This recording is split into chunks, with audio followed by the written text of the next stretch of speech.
নমস্কার, আমি তনু হায়দারির কথা বলছি। আমি অনেকদিন হায়দারি ব্লগে আসিনি, কারণ অনেক কিছু প্রবলেম ছিল, এখনও আছে, প্রবলেম শেষ হয়নি। তবুও ভাবলাম যে আমার এই ভিডিওটি করা দরকার। জাস্ট কিছু আমি কথা বলতে চাই, যার কারণে আজকে এই ভিডিওটি করা। আপনারা সকলেই জানেন, পশ্চিমবঙ্গে এসআইআরের কাজ প্রায় শেষের দিকে। ভোট সামনে চলে এসেছে। প্রথম দফার ভোট হচ্ছে 23 এপ্রিল এবং দ্বিতীয় দফার ভোট হচ্ছে 29 এপ্রিল। তো প্রথম দফার ভোটে 23 এপ্রিলটা হচ্ছে আমাদের সাইডে হবে, আর 29 এপ্রিল আরও আদার্স সাইডগুলোতে হবে দ্বিতীয় দফায় ভোট হচ্ছে এবার। সে যাই হোক, আমি একটা কথা বলতে চাইছি যে এসআইআর প্রক্রিয়াটা এমন ভুলভালভাবে হয়েছে না। এখন ইচ্ছাকৃত সরকার, কেন্দ্র সরকার বিশেষ করে এটা প্ল্যানিং করেছে। সেটা প্রায় 50% লোকের মধ্যে এটা সঠিক হয়ে গেছে যে এটা কেন্দ্র সরকারের হস্তক্ষেপে হচ্ছে।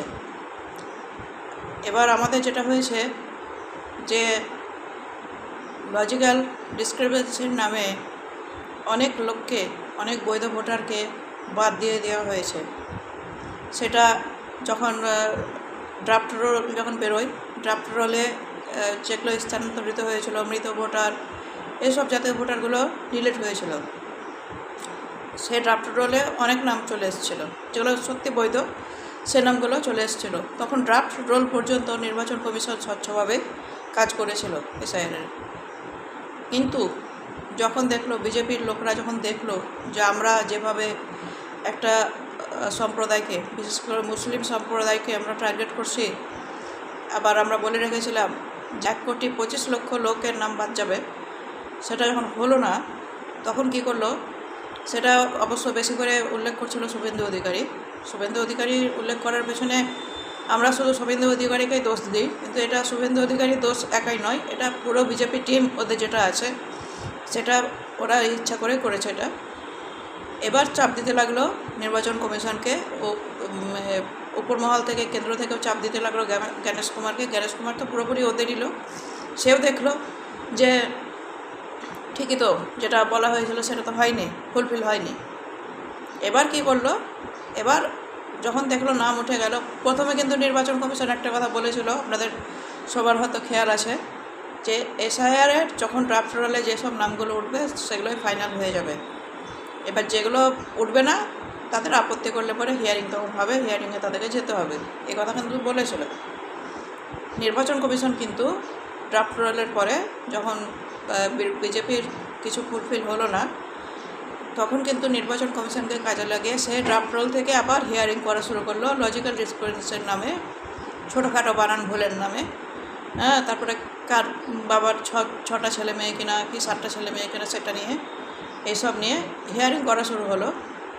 এবার হিয়ারিংয়ে কী হচ্ছে দেখুন, হিয়ারিংয়ে হচ্ছে যে এইখানে আবার স্বচ্ছভাবে হিয়ারিং হচ্ছে তা কিন্তু হচ্ছে না। এখানে আবার এআরও বিএলও যারা সব আছে, তারা যে কী খেলা খেললো সেটা আমিও জানি না। এটা কিছু লোককে হিয়ারিংয়ে নোটিশ করলো, কিছু লোককে হিয়ারিংয়ে নোটিশ করলোই না, টোটালি বলছে ঠিক হয়ে গেছে, যেটা আমার সঙ্গেও হয়েছে, আমি নিজেও ভুক্তভোগী সেটার। ঠিক হয়ে গেছে এইসব বলার পরে এবার যখন দেখছি মোটামুটি সব কিছু ঠিক হলো, তারপরে দেখছি আমরা যে আন্ডার অ্যাডজুডিকেশনে আমাদের নাম চলে এসছে, অনেক এসছে, সেখানে প্রায় 61 লাখ নাম এসছে, তাদের মধ্যে আমাদেরও এসেছিলো। আমাদের একটা ডাউট ছিল প্রথম থেকেই যে আমাদের তো হিয়ারিং হয়নি, এবার আমাদের মনে হয় হিয়ারিং হয়নি, যার জন্য এই জিনিসটা হয়েছে। এবার আমরা কী করে জানবো যে আমাদের হিয়ারিং হবে? কারণটা হচ্ছে বিএলও প্রথমবার আমাদেরকে ফোন করে বলেছিল যে তোমাদের হিয়ারিং হবে, তোমাদের এই কাগজপত্র রেডি রাখতে হবে। আমরা যত সম্ভব সব কাগজপত্র একটা ফাইলে রেডি করে রেখেছিলাম যে আমাদের তো হিয়ারিং হবে, তো আমরা হিয়ারিংয়ে যাব। কিন্তু যখন বিএলও যখন ফর্মটা দেয় হিয়ারিংয়ের, যেটা নোটিশ, সে নোটিশ কিন্তু আমাদেরকে আর সাবমিট করতে পারলো না। আমরা বারবার ফোন করেছি, সেই বিএলওর রেকর্ড কিন্তু আমাদের ফোনে এখনও রয়েছে। যদি কোনো আধিকারিক, নির্বাচনের আধিকারিক বা জাজ সাহেবরা যদি জানতে চান, সেটা আমি দেখাতে পারবো বা শোনাতে পারবো ওনাদেরকে। সে রেকর্ডিংও আমার কাছে আছে। আমি অনেকবার খোঁজ নিয়েছি যে আমাদের হিয়ারিংটার কী হলো, আপনি তো বলেছিলেন যে হিয়ারিং হবে, হিয়ারিংটার কী হলো। তো উনি বললেন যে না হিয়ারিংয়ের আমার কাছে কোনো আর নেই, আমাদের যেটা নাম আমার বিএলও অ্যাপে শো করছিল সেটা উইথড্র হয়ে গেছে, সেটা দেখাচ্ছে না।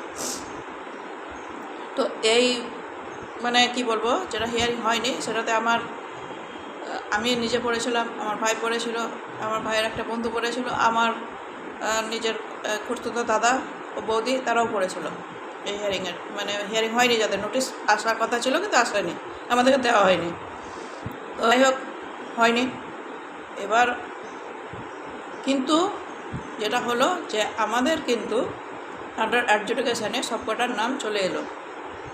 আমরা প্রথমে ভাবলাম যে আন্ডার অ্যাডজুডিকেশানের নাম আসার কারণ, আমরা প্রথমে ডাউট করেছিলাম এটা মনে হয় আমাদের হিয়ারিংটা হয়নি, যার কারণে এই জিনিসটা হয়েছে। তো এবার আমরা সে আন্ডার অ্যাডজুডিকেশানে যখন এলো তখন আবার বিএলও যেটা বলেছে, যে ডকুমেন্টস বলেছে, আমি সে ডকুমেন্টস আমরা কিন্তু সাবমিট করেছি। যেমন বিএলও বলেছিল আমার নিজস্ব ব্যক্তিগত আধার কার্ড, প্যান কার্ড, আমার বাবা মায়ের ভোটার কার্ড মানে জেরক্স আর কি, আমার ভাইয়েরও তাই একই।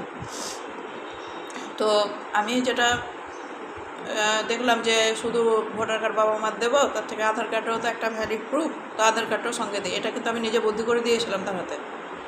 এবার সে কতটা জমা করেছে কি করেনি, কি জমা করেছে ওখানকার অফিসাররা হারিয়ে দিয়েছে কি বিচারকরা ইচ্ছা করে দেখেনি, মানে এবার এটার বিষয়টা আমার জানা নেই। এবার দেখছি যখন অ্যাডজুডিকেশনের আমাদের সাপ্লিমেন্টারি লিস্ট বেরোলো 10 নম্বর সাপ্লিমেন্টারি লিস্ট বেরোলো আমাদের বুথে, তখন দেখছি যে সেখানে একই ডকুমেন্টসে আমার ভাইয়ের কিন্তু নাম উঠে গেছে সাপ্লিমেন্টারি লিস্টে, অথচ আমার নামটা ডিলিট করে দেওয়া হয়েছে একই ডকুমেন্টসে। কোনো ভুল নেই, আমার নামের স্পেলিংয়ের মিসম্যাচ আছে বা আমার বাবার নামের স্পেলিংয়ের মিসম্যাচ আছে, সব কিচ্ছু ছিল না, ডিলিট হয়ে যায়। তো এবার ডিলিটটা কেন হলো আমি তা জানি না, এটার কোনো মানে উত্তর কেউ দিতে পারছে না। আমি বিএলওকে অনেকবার ফোন করে জিজ্ঞেস করেছি যে আমাদের এটা ডিলিট হয়েছে, কেন হয়েছে, সেটা কিন্তু বলতে পারেনি বিএলও। আমি জানি না, এটা আমি নিজে জানি না। এটা জাজ সাহেবরা যখন ট্রাইব্যুনালে হিয়ারিং হবে জাজ সাহেবরা জানাবে, এবার জাজ সাহেবরা কখন জানাবে সেই অপেক্ষায় এখন আমরা বসে আছি। এ হলো গল্প। তো যাই হোক,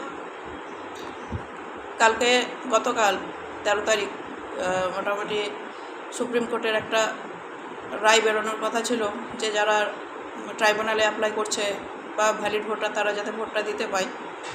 তো সুপ্রিম কোর্ট তো জানছে সবই, সুপ্রিম কোর্টের মহামান্য জাজরা সবই জানছেন, নিজেরাই প্রশ্ন করছেন, কিন্তু মহামান্য জাজরা কেন কে জানি এই ভোটারদের কথা একবারও ভাবছে না যে এদের সত্যিকারই তো এদের যে একটা অধিকার ক্ষুণ্ণ হচ্ছে, এরা সত্যি বৈধ ভোটার, তবুও এদের অধিকার ক্ষুণ্ণ হচ্ছে। আর এত তাড়াহুড়ো করে এসআইআর করা হয়েছে, দোষ তো গাফিলতি তো আছে, সবই জাজরা জানছে, কিন্তু জাজরা কেন রায় দিতে পারছেন না ঠিক রায়, সেটা আমার জানা নেই। আমার একটাই প্রশ্ন, যদি প্রশাসন বা কোর্ট এইভাবে যদি মানুষের সাথে এরকম করে, তাহলে সাধারণ মানুষ আমরা কোথায় যাব? আপনারা ভাবুন।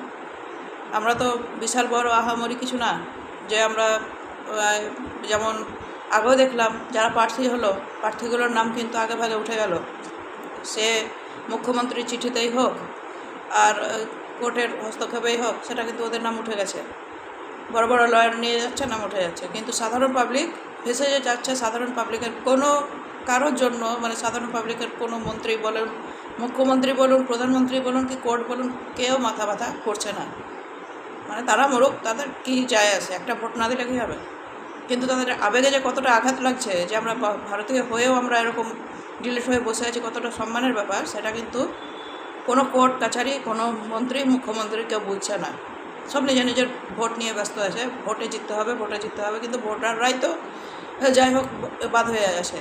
আর যারা যেসব মানে যারা মানুষের পর্যায়ে পড়ে না, তাদেরকে উদ্দেশ্যে বলছে একটা কথা, যে আপনাদের বাড়ির হয়তো সব যেহেতু অনেক কিছু, কিন্তু আমি অনেক লক্ষ্য করেছি, অনেক লোকের যাদের নাম উঠে গেছে ভোটার লিস্টে, বহুত লোকের কিন্তু বানান ভুল বা অন্য কিছু ভুল, বাবার নামের ম্যাচ নাই, কারো ভাই বোনের ভোটার লিস্টে দেখছি যে মায়ের নাম আছে, তো কারো বোনের হয়তো বাবার নাম আছে গার্জেন হিসাবে, এইসব করা আছে, তবুও তারা কিন্তু নাম উঠে গেছে। আর অথচ আমাদের যে সব কিছু ঠিকঠাক আছে, তবুও আমাদের নামটা উঠলো না। এইভাবে যাদের নাম উঠেছে তারা আজকে যা খিল্লি করছেন, আগামী দিনে একটা কথা মনে রাখবেন যে এক মাঘে শীত যায় না, শীত কিন্তু বারবার আসে। হ্যাঁ, কম্বলের দরকার প্রত্যেক বছর বছর পরে। সেরকমই এইটা কিন্তু ভাববেন না যে শেষ হয়ে গেছে। আজ আপনারা অন্যের বিপদে হাসছেন, তো যারা বৈধ তারা তো বলবে যে আমরা বৈধ, অবৈধ হলে তো ভয় করবে, আর ট্রাইব্যুনালে যেতেও ভয় করবে। অনেক লোক আছে, প্রায় 34-35 লক্ষ, যেটা আমি খবরে শুনছি, অ্যাপিল জমা পড়ে গেছে। তারা তো বৈধ বলে তো অ্যাপিলটা করতে পেরেছে, বা আমরা পেরেছি। এরপরে যখন আপনারা হাসছেন, যখন আপনাদের সব কিছু ঠিক থাকবে, আপনারা যখন কোনো বিপদে পড়বেন, সেদিন বুঝতে পারবেন যেগুলো হাসাহাসি করার মূল্যটা কতটা বেশি বারবারন্ত, সেটা বুঝতে পারবেন সেদিন। হ্যাঁ, সেদিন মনে হবে যে আমরা ভুল করেছি। মানে আপনারা তো একটা কী বলবো, চোখে তো একটা রাজনৈতিক ঠুলি পড়ে আছেন, আমাদেরকে হিন্দু হতে হবে, কিন্তু মনে রাখবেন হিন্দুরাও বাদ গেছে এখানে। বাঙালি বিশেষ করে হিন্দু বাঙালিরাও বাদ গেছে। কাজে অত লাফালাফি করার কোনো দরকার নাই যে একটা সম্প্রদায়কে বাদ দিয়েছে করে লাফাচ্ছেন যারা হিন্দুত্ববাদীরা। গোড়া হিন্দু, আমি সকলকে বলছি না, সবাই হিন্দু। যারা শিক্ষিত হিন্দু আছেন, শিক্ষিত মানুষরা কোনো দিন এসব করবেন না। অশিক্ষিত মূর্খ যারা, তারা এগুলো করেছে বা তারা এগুলো করে। যারা পেটে জ্ঞান বুদ্ধিরা ওই রাজনীতির দু একটা কথা মাথায় ঢুকিয়ে নেয়, নিয়ে লাফালাফি করে, তাদের তো কোনো নিজস্ব বোধ বুদ্ধি বলে কিছু থাকে না, তারা এই সবই করে বেড়াবে। তাদের উদ্দেশ্যে এই কথাগুলো বললাম। ভালো থাকবেন সবাই। তবে জাস্টিস আমাদের কোর্টকে, মহামান্য সুপ্রিম কোর্টকে বলবো, দয়া করে একটা বিচার আপনি করুন। আপনার কাছে এটাই আমাদের আবেদন, আর কিচ্ছু না।